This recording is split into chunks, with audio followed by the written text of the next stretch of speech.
Did DARPA and the NSA create Bitcoin as the fall guy for fiat currency? Many people look at Bitcoin and crypto as something that is new, risky, fad, maybe even risky business. But what if I were to tell you that NGOs and government organizations within the United States government have been working on this creation since 1974?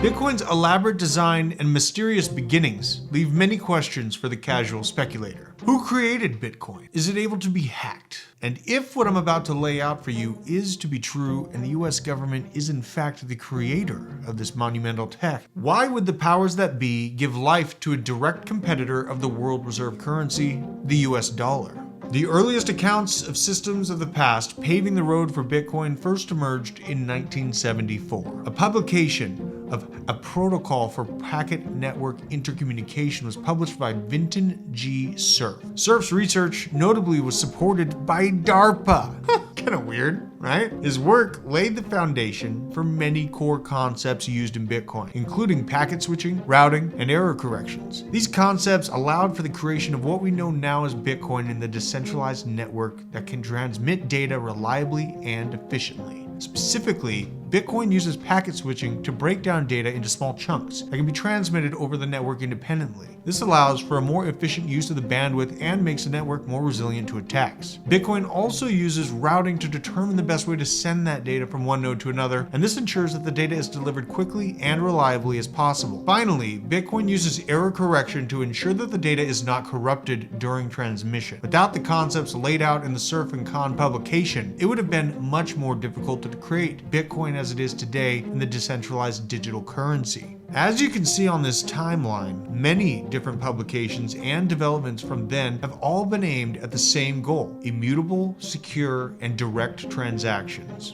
Around 1996, things heated up in the advancement of this tech with a publication from Tatsuaki Okamoto of the NSA. This publication was labeled How to Make a Mint, the Cryptography of Anonymous Cash. This peer-to-peer translation system mirrored the exact intentions of what was laid out in the Bitcoin white paper later on by Satoshi Nakamoto in 2008. The similarities of both the work done and the name were recently highlighted by Nick Carter, sparking theories of a potential connection. There is a connection that is indisputable between Bitcoin and the NSA, and that is the connection to the US government and Bitcoin's architecture, SHA-256. The NSA has a long history developing cryptographic algorithms, and SHA-256 is one of its most successful creations. It's a cryptographic hash function that is used to generate a unique fingerprint for any piece of data. SHA-256 is used in a variety of applications and primarily Bitcoin mining. So if the government did create such a tool and eventually deployed it into society as a form of currency, financial thefts would become nearly impossible, tax evasion non-existent, and a clear picture on the true velocity of the US dollar would be available to governments all around the world. The United States is nearing what is feared to be the end of its life cycle right now. As commerce and day-to-day transactions continue to move online and the dollar's buying power continues to diminish from out-of-control government spending and printing, the curtains seem as if they are about to close on the empire of the United States. The government and DARPA have likely seen this coming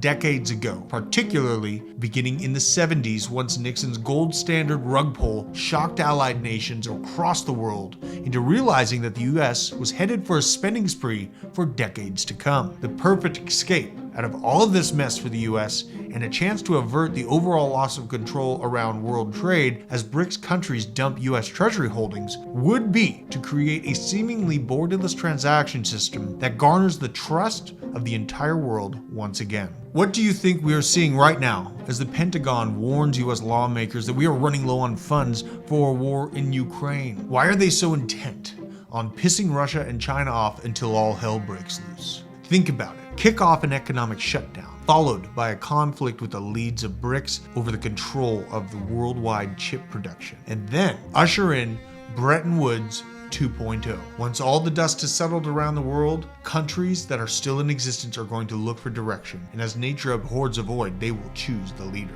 This Bretton Woods moment will likely have the same result: the chosen nation to lead the world as an example of prosperity. But this time, the currency will not be backed by gold, but instead by a basket of currencies, including DARPA and the NSA's decades-old technology, Bitcoin. BlackRock, Vanguard, and State Street, the real controllers of America, see these threats coming and are getting ready for it. These giants of finance are already holding ownership of America's largest Bitcoin mining companies, crypto exchanges, and soon direct spot Bitcoin ETFs. Why wouldn't Uncle Sam want to keep control of the dollar as the Phantom of the Opera? To think that the government as a whole simply doesn't understand this technology is a fool's notion. The misinformed leaders that are touted on television are a distraction. Bitcoin is the future.